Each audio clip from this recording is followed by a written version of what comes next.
But fuck Connecticut. You always shit on Connecticut. It's the dumbest place in the country. What's poppin', Connecticut? What's poppin', Connecticut? I'm out here relitting. What is poppin', Connecticut? Do not worry, I promise you are in the right place. We talk everything Connecticut music culture. I'm Jakai. And I'm Montana, man. Now look though, this week was very eventful.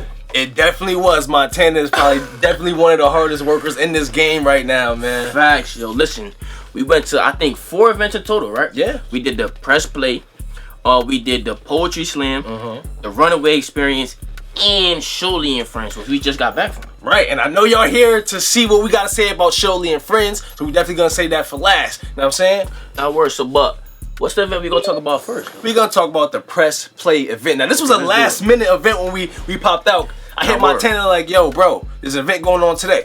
Yeah. So anyhow, just to give you some details about that, right? So it was an industry event. If you're familiar with Versus, it was 4 artists, 4 producers going head to head, record for record. Yeah. Right. This was thrown by J Artist is Lit, producer Scoops, Diddy Broker, Zoe Supreme. Right. Yeah, and you cannot forget the host, Homi Boy Prince. Homi Boy Prince. He doing a little bit of everything nowadays, right? He does everything, literally. Right. This was downtown Bridgeport, right? It was downtown Bridgeport? Downtown Bridgeport, yep. Okay. And then they also had prizes for winners. Yeah. Cash, right? A studio session or a cook-up session. And then an interview With BBO Fly. Boom. So, Montana, you attended this event, bro. I definitely did. What was playing at this event, dog? I'm not gonna lie.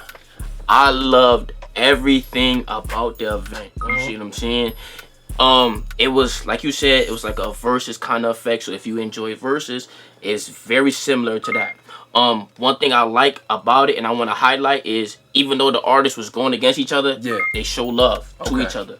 You feel what I'm saying? I met some people there. So I want to shout out a couple people if I can. Shout out to Polo Machiavelli. Shout out to Robbie. He actually is a producer from Norwalk. Okay. And I just met him that day. Shout out to him.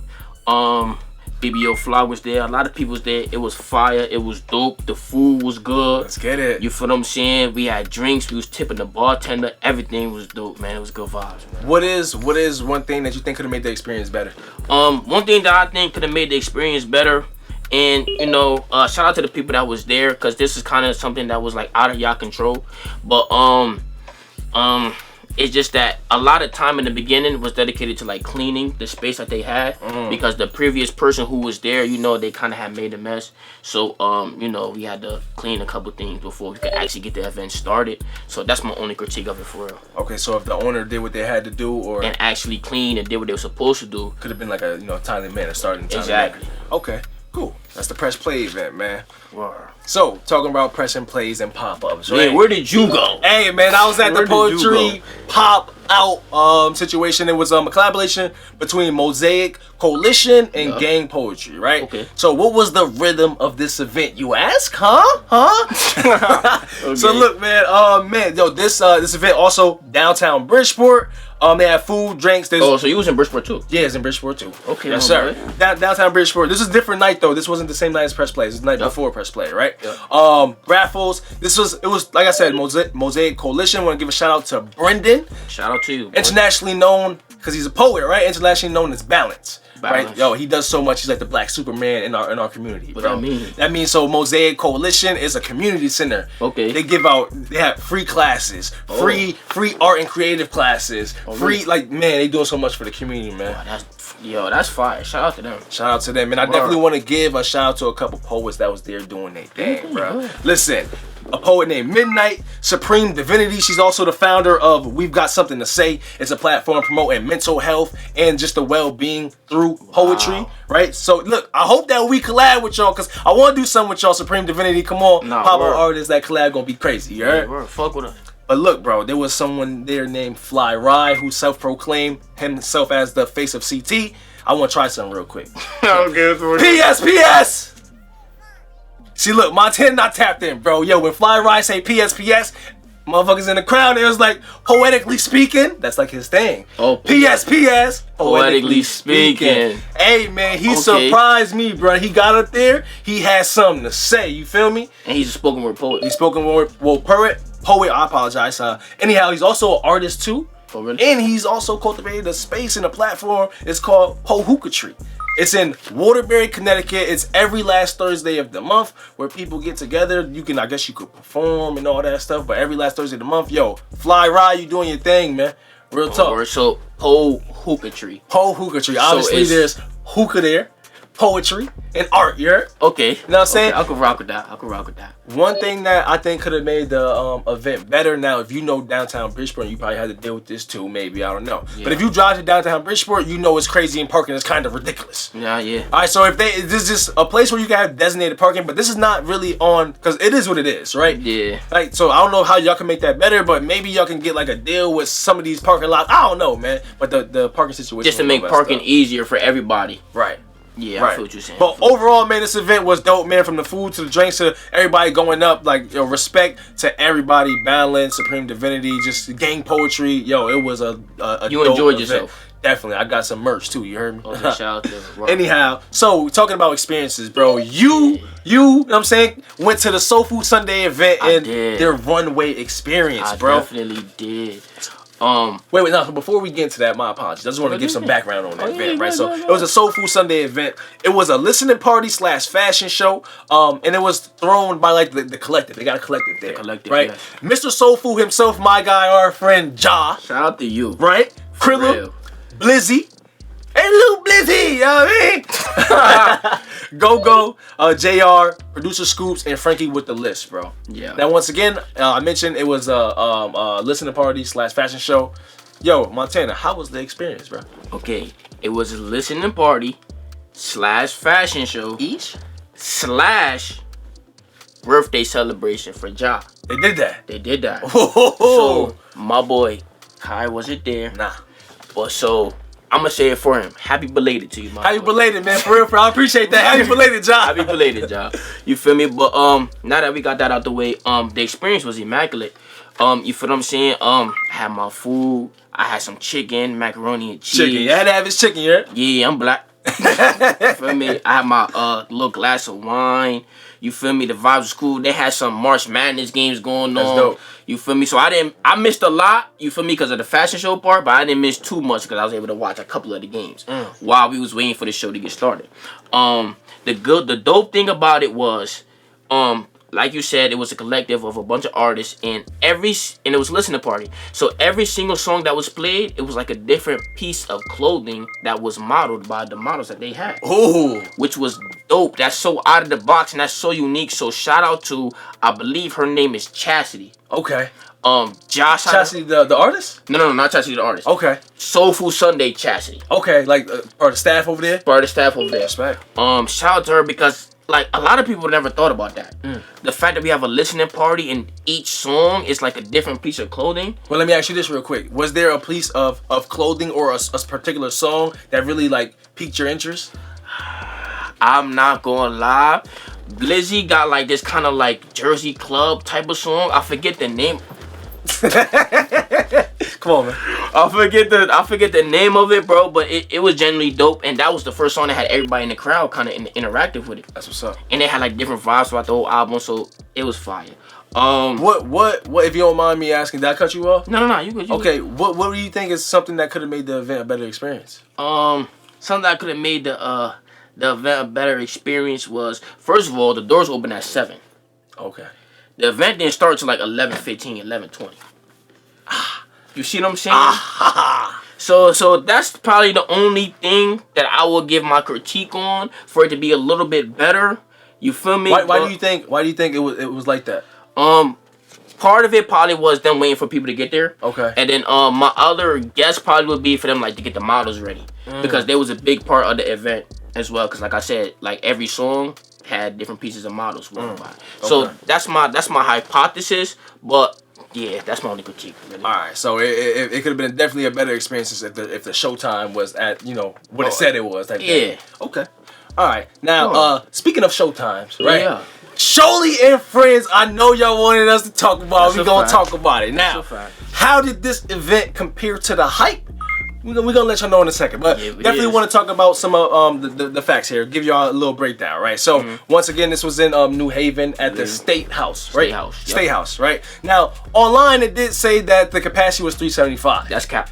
Definitely cap. The capacity about 250, especially when you have vendors inside, right? Yeah. Which 250, is still a great number, right? It is. Now, the event started at 6:30. Doors opened at 6:30. Now, at around 6:30, because we was there, what did it look like inside? It was kind of dead inside at like 6:30ish. Okay. But it was a lot of black people that showed up. You know, we show up when we feel like showing up. Like the last event, the runway, we be fashionably late type situation. Yeah, like we don't leave the house until the show start. Well, yeah, so it started at 6:30. There was vendors there, all the way clothing. Shout out to them. They was there. Chef Coop was there. Chef Coop was there. Shout out to him. And then also there was y'all know the people that was on the bill. So you had Fugo Bass, you had Snopra, you had Don ZOP, you had J-Rock Jax, and then there should be one more, right? Stamp Mundo. And then there was also he had some surprises for us, man. Yeah, he definitely did. We had surprise was to do with the Jersey Bop type Samarfo. Samarfo was there. Samarfo was there. Yo, listen, my boy, you turned it up. You feel what I'm saying? Samarfo was there along with Bookham 2 times and Lex Bubala. Okay, yeah, that's no surprise. And then they definitely had that man, Christian Kimmy, Mr. Big Stepper, you know what I'm saying? Yes, sir. Words. How do you, my boy? Now. Louis, hold on. They had an artist who wasn't even from Connecticut. They had a Memphis artist. Cold Cash. Cold Cash was there, man. Word, he did. He was there. Word. And he turned it up. He did turn it up. So now, look. So if our first episode, right? Yeah. I was questioning attendance, and we had like this little thing like, who do we think is gonna bring the people out? Yep. Right. To be honest, to my surprise, when we got there, I received word that there was 70 pre-sale tickets. So even though it was kind of empty at 6:30. There was already 70 pre-sale tickets, so I mean, you already made your money back plus more at that point. Yeah. My official count for the event was 125. Now that may be off by 10, either more or less. I don't know, but around that number was 125. That's still a good turnout. That's a great turnout compared to what I thought, because I thought surely supporters, they just. I didn't think they bought tickets. I didn't think they bought tickets, but people definitely showed out, man. For sure. How did you feel? Who was your favorite performer? Who do you think really held it down? I'm not gonna lie, my favorite performer, gotta be Snow. Gotta be Snow? Yeah, because she actually brought somebody from the crowd onto the stage. She did. So like, I feel as if she had the best performance because of that, the interaction part of it. So yeah, I think I'm going with Snow. Who you think? I respect that. So I do want to comment on that. Snow definitely. I loved her energy. Yeah. She clearly be getting down. Like that I might be stiff. Yeah. Can't see. P.O.P. All that down.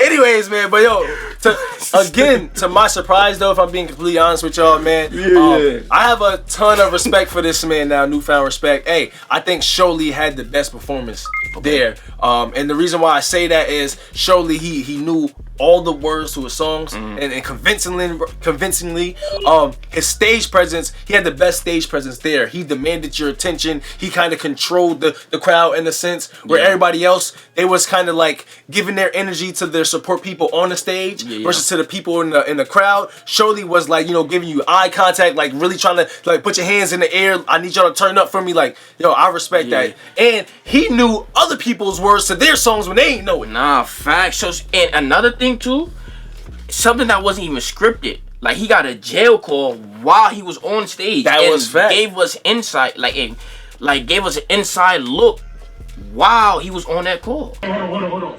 I got my eyes closed right now and shit. I'm trying to call this shit in and shit, whatever. Yeah, I still see the vision. The vision is clear, my nigga. Yeah, nigga.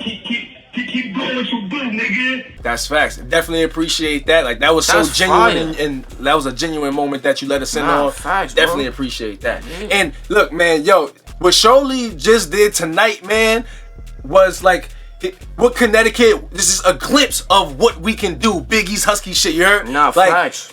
I respect you, Shirley, bro. Appreciate you. Even though, you know what I'm saying, there was a little, you know what I mean? You got on there and you said everybody say fuck Kai, but what I know that to be for real, how I understood that, how I took that was that's you saying you love me, dog, and I love you too. Respect, brother. You did a great thing, not only for Connecticut, but just for people anywhere aspiring to be someone and to show how you can bring people together. You did that. Appreciate you, brother. Yeah. What are some things you think that could have made the event better though? Or one thing or whatever. One thing that I felt as it could have made the event slightly better was the fact that, you know, we had some microphone issues. Yeah. The wire, we had to use the wired microphones after a while because something went wrong with the, you know, the sound man or whatever. And it was a couple artists, I don't want to say too many names, you feel what I'm saying, that didn't send their songs on time, and we had to wait for y'all to get y'all songs sent to the DJ, airdrop them, this, that, the third. But shout out to Shirley because he tried to fill in that time while we was trying to, you know, get everything situated. But yeah, that's the only thing I'll say. Okay. What about you? I would say what could have made it a better experience is, so first off, in the beginning, like, you know, the idle time where people was not there yet, leading up to the actual show, the DJs, they did not play one Connecticut artist during that time. Nah, that's a fact. And like, I don't know why that was. I feel like that was an opportunity to get us familiar with the people that was going to be performing. But y'all didn't play no Connecticut music at all. I kind of understand you trying to get people hyped with songs that's universally known, but like, I don't know, we at a Connecticut event, like play somebody. So would you want them to play the music from people that was performing or just Connecticut period? Both. I would have took both, but definitely, especially to prep us for what's about to happen, so we can not only know the words, we can get into it and then like give them some of our energy, right? So, but would you want the song that the artist is going to perform? Yes, being played before they go? Yeah, I would want that. That's my, just once again to get us familiar with the songs they're gonna play. Okay. You know what I'm saying? Also, the next part that I feel like could have made it better is us as onlookers, like as a crowd. One of my concerns was, is a Shirley fan gonna be showing out, or are they gonna be too cool for school? Yeah. And to be honest, we kind of got the too cool for school from a lot of folks. Yeah. It's just like giving the head nods when Shirley and friends was up there giving us a fucking show for real. Now that being said, I don't know if maybe that's their way of giving energy by like, it took a lot for them to give head bobs because they're, you know what I'm saying, I don't know, they too tough to do anything else, I guess. Yeah. So like that's I don't know. Artists, Shirley, or every other artist on the bill, how do y'all want the fans to show their support or to show their energy at a show? Okay. Like, do y'all want us to get hyped with y'all? Are you cool with just the head nods because you playing that real N-word music, so it's like all I need is a and a ooh every now and then, I don't know. Just so they could like catch the bars, kind of. Yeah. I feel what you're saying. So I don't know, like y'all artists, like y'all tell us how y'all want us to give y'all our energy. Yeah, word. You know what I'm saying? I do want to say that the shout out to the owner of State House, Carlos. If anybody's ever interested in throwing an event at the State House, tap in with Carlos. Y'all could definitely get that, you know what I'm saying, happening. You know what I'm saying? My boy. But overall, yo, Shirley and Friends was a dope event, bro. Y'all put on for Connecticut, bro. For sure. For sure. Appreciate that wholeheartedly, man. Now, our what we do this every week, man. We have to run it back segment, bro. Yes, sir. Who or what deserves more attention? Okay, I said his name already. But I'm gonna give a special shout out to Book 'em 2 times. Book 'em 2 times? And the reason why I'm gonna give him a special shout out is because he just started rapping and he already has a lot of momentum behind his name. Okay. He got records with Lex Bubble Up. He got records with Sabarfo. And that boy, he just hit the ground running. His future is bright. Hey, Book 'em. Keep doing your thing, bro. Hey, Book 'em, keep doing your thing, bro. Got a fan in Montana. They brought you up on this segment. Facts, I gotta tap in straight like that. Who you got? Who I got now? Look, man, you hear this man each and every time on our outro. I want to give more attention to Christian Kennedy. In the goddamn end. That fucking video at 500,000 views right now. Go run that up. He killed his performance tonight, man. He was turning the goddamn Christian Kennedy. Yeah, definitely go show him some love, man. He's doing his goddamn thing. His I think his last project, I think it's 88 Dark Side, something like that. Hard as hell. Let's go show him some love, you know what I'm saying? No, but facts. As always, man, look, man, it's been a great time this week. We look forward to seeing y'all next week while we sign out. Christian Kennedy, M and the M. I need an M and an M. I gotta stand, I don't need a friend. We'll rather drop, we gon' spin it again. She try to stand out, fuck it a friend. Whoa.